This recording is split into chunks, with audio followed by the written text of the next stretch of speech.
చెప్తున్నాడు పాపం యొక్క తీవ్రత ఎలా ఉంటుందో, దాని యొక్క లక్షణాలు ఎలా ఉంటాయనంటే చాలా ఈజీగా సులువుగా చిక్కులు పెడతాడట.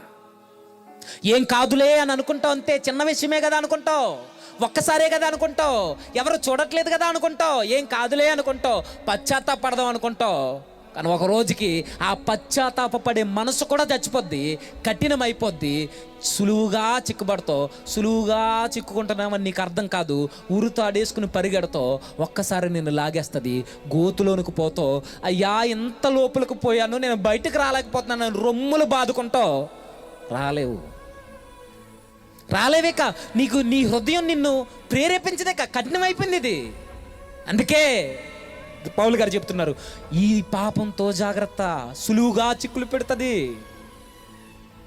సులువుగా చిక్కులు పెడుద్ది. అందుకే మనం ఏం చేయాలట, మరలా చెప్తున్నాడు ఆయన, మనము కూడా ప్రతి భారము సులువుగా చిక్కులు పెట్టి పాపమును విడిచిపెట్టి విశ్వాసమునకు కర్తయు దాన్ని కొనసాగించువాడునైనా యేసు వైపు చూచుచు మన ఎదుట ఉంచబడిన పందెములో ఓపికతో పరిగెత్తుదాం. ఓపికతో, నిరీక్షణతో.